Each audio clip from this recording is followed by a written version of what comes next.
So Avatar the last এয়ারবেন্ডারের live action adaptation নেটফ্লিক্সে release হয়েছে, যেটা অডিয়েন্স থেকে মোস্টলি মিক্স রিয়াকশনই পাচ্ছে। অ্যান্ড যেহেতু এটা একটা অ্যানিমেটেড সিরিজের লাইভ অ্যাকশন অ্যাডাপ্টেশন, তাই most of the cases audience are divided. So চলো আজ আমরা অ্যাভাটার দ্য লাস্ট এয়ারবেন্ডারের লাইভ অ্যাকশন অ্যাডাপ্টেশন নিয়ে কথা বলি। First, the plot of the show. So story wise বা প্লট ওয়াইজ শোটা খুবই এঙ্গেজিং। এখানে যদি ছোট্ট করে স্টোরির সামারি দিতে চাই, ওয়ার্ল্ডের 4টি এলিমেন্টস নিয়ে 4টি কিংডম আছে, যেখানে ওই এলিমেন্টসগুলো হচ্ছে air, water, fire and earth.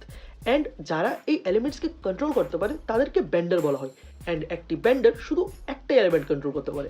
Like যারা ফায়ার বেন্ডার তারা শুধু ফায়ারকে কন্ট্রোল করতে পারে, যারা ওয়াটার বেন্ডার তারা শুধু ওয়াটারকে। And same goes on with earth and air, but unless and until you are an Avatar. কারণ যে অবতার সে একই সাথে 4টি এলিমেন্টসকে কন্ট্রোল করতে পারে। সো স্টোরি স্টার্টিং আমরা দেখতে পারি যে ফায়ার কিংডম পুরো ওয়ার্ল্ডকে কন্ট্রোল করতে চায়, যার কারণে তারা অন্যান্য যেসব কিংডম আছে ওই কিংডমের উপর অ্যাটাক করে। অ্যান্ড ফার্স্ট তারা অ্যাটাক করে এয়ার কিংডমের উপর এবং তারা সব এয়ারবেন্ডারকে শেষ করে দেয়। বাট সামহাও আমাদের মেন ক্যারেক্টার বেঁচে যায় অ্যান্ড সে বরফের ভেতর প্রায় 100 বছর পর্যন্ত জমে থাকে।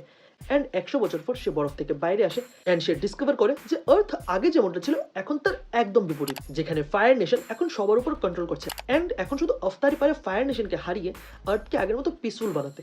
সো আফতার কি এই কাজটা করতে পারবে? আর যদিও করতে পারে তাহলে তাকে কি কি প্রবলেম ফেস করতে হবে, এটা নিয়ে হচ্ছে এই স্টোরি। তো এক কথায় বলতে গেলে এই শোতে মোস্টলি সব কিছুই ওকে ওকে ছিল, starting with screen play, acting and VFX. যেখানে ফার্স্টের 2টো এপিসোড খুব ভালো ছিল, যেখানে স্টোরি কতটুকু ইন্টেন্স হতে পারে সেটা ক্লিয়ার ছিল। But after episode 3 things started to get a little bit inconsistent, যেখানে অনেক পয়েন্টে স্টোরি নিজের ইন্টেন্সিটি লুজ করছিল। And same goes with acting, যেখানে পারফরমেন্স ওয়াইজ তো সবাই অনেকটাই ঠিক ছিল, বাট আগেন ইনকনসিস্টেন্ট রাইটিংয়ের জন্য ওভারঅল গিয়ে পারফরমেন্সের কোথাও না কোথাও এফেক্টটা বোঝা যায়।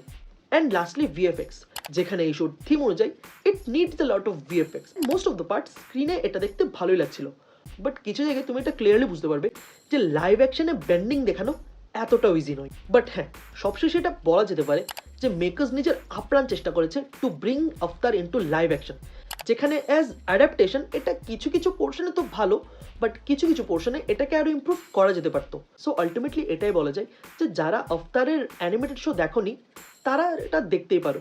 You guys should give it a try. And যারা দেখেছো তোমাদের এটা নাও ভালো লাগতে পারে। সো আজকের ভিডিও এতটুকুই। যদি ভিডিও ভালো লাগে থাকে তাহলে like and share this video with your friends. And তোমরা যদি আফতার দ্য লাস্ট এয়ারবেন্ডার দেখে থাকো কমেন্টে নিজের ওপিনিয়ন জানাও। অ্যান্ড পপ কালচার রিলেটেড এমন ভিডিও চাইলে প্লিজ সাবস্ক্রাইব। দেখা হচ্ছে পরের ভিডিওতে। Till then be safe happy, by.